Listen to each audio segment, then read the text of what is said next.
Ora, boa tarde a todos e a todas. Esta intervenção é em nome do Secretariado Nacional sobre precariedade na profissão. A precariedade persiste hoje como um dos principais problemas vividos na profissão docente e, por isso, está e tem de estar no centro da intervenção sindical consequente. Dos contratos a termo aos recibos verdes, do ensino público ao privado, da educação pré-escolar ao ensino superior, do ensino profissional às AEC. Em Portugal, o flagelo da precariedade é transversal, continua a atingir dezenas de milhares de docentes numa taxa não inferior a 30%. Não podendo esconder a dimensão da precariedade, que não só docente, o atual governo foi forçado, a inscrever no seu programa, como um dos seus principais eixos de intervenção, assim mesmo, e passo a citar, um combate decidido à precariedade.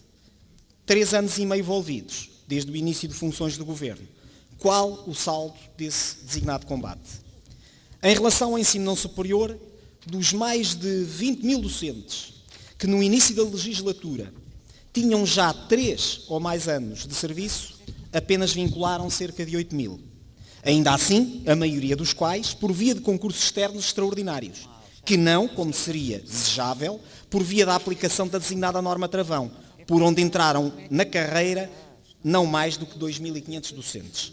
De facto, apesar da evolução positiva que se assinala desta norma, com exclusão da região autónoma da Madeira, que não teve evolução positiva nenhuma, ela está longe de responder ao objetivo que supostamente norteou a sua consagração legal, que era o de combater o abuso ou recurso à contratação a termo. A este propósito, como já aqui disse o Mário Nogueira, o resultado do mais recente concurso de professores fala por si. Apesar das condições contratuais a partir das quais a vinculação se torna um imperativo legal apontar para 3 anos de serviço, outros requisitos associados à norma fazem com que a média de tempo de serviço dos docentes que vincularam seja de 15 anos, e há até quem tenha vinculado com 34. Em relação ao ensino superior, o saldo é ainda mais negativo. Um programa de regularização extraordinária dos vínculos precários na administração pública, o PREV-PAP, que deu resposta positiva a menos de 9% dos requerimentos entregues pelos professores e investigadores. Um diploma legal sobre emprego científico, cuja aplicação está muito longe de responder às necessidades das instituições. E a persistência de milhares de bolsas de investigação que efetivamente correspondem a postos de trabalho permanente. E depois, existem ainda nichos de professores que não tiveram qualquer resposta, por mais incipiente que fosse, do atual governo, face à precariedade dos seus vínculos, como sejam os docentes das AEC ou os de técnicas especiais. A todos teremos de saber dar a resposta adequada. É que, associados à incerteza quanto à continuidade do frágil vínculo laboral que caracteriza as relações contratuais precárias, estão, ou não fossem esses precisamente os efeitos dela pretendidos, os salários mais baixos, piores condições de trabalho e de horário, uma proteção social mais frágil ou mesmo inexistente e regimes de férias, faltas e licenças e de avaliação mais penalizadores, para citar alguns exemplos. E pior ainda do que isso, a precariedade, pelas subserviências que gera, constitui porta de entrada para abusos e ilegalidades diversas. E de beber à moderna e estafada ideia de que não há empregos para toda a vida, como se fosse possível, com as específicas exigências que se colocam à nossa profissão, ser-se professor sem o ser toda a vida. A precariedade e a sua ilegal e imoral eternização, a que até ao momento nenhuma norma travão pôs termo, arrasta também consigo o constante adiamento da concretização de projetos de organização pessoal, familiar e social, a que os docentes e investigadores visados, como seres humanos, têm inalienável direito. O muro erguido, em termos de direitos laborais e sociais, entre os ditos professores precários e os ditos não precários, tende a gerar, entre os primeiros, uma crise de identificação com a profissão que desenvolvem, numa espécie de conflito entre ser professor e estar professor, que é terreno fértil para o seu desvio do palco da luta sindical para outros palcos, os de movimentos mais ou menos erráticos de professores contratados desempregados.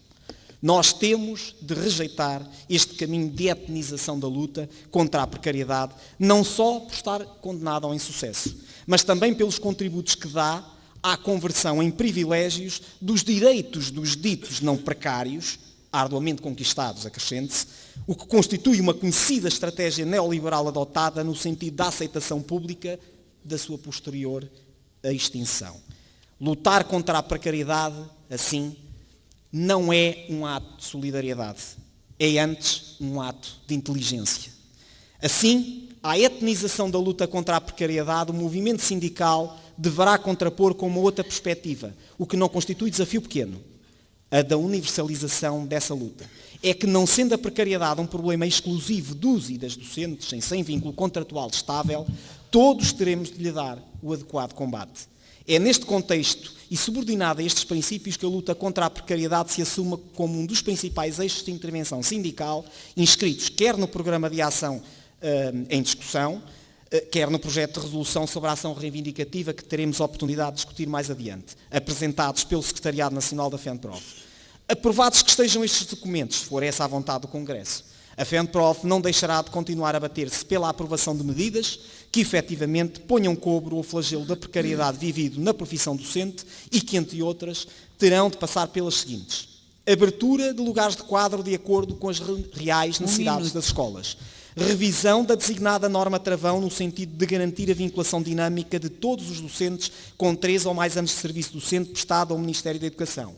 Eliminação do mecanismo de renovação de contrato. A renovação de contrato confirma que a necessidade que a origina é permanente e não temporária. Transposição da Diretiva 99/70/CE, de 28 de junho, para a lei portuguesa nos subsetores de ensino público, onde tal nem de forma insuficiente se concretizou, como são os casos do ensino superior e do ensino português no estrangeiro. Eliminação dos falsos recibos verdes nas AEC, nas escolas de ensino profissional e nas de ensino artístico especializado privadas. Aprovação de um contrato coletivo de trabalho para o ensino superior privado e de um contrato coletivo de trabalho para o ensino particular e cooperativo não superior, que defenda efetivamente os interesses dos professores. Estas são algumas das soluções que defendemos. A experiência que acumulamos diz-nos que o caminho para as concretizarmos só pode ser o da luta. A luta é a única fatalidade que temos o direito e o dever de associar à precariedade. Viva a FENPROF! Viva o 13º Congresso dos Professores! Obrigado, Vítor.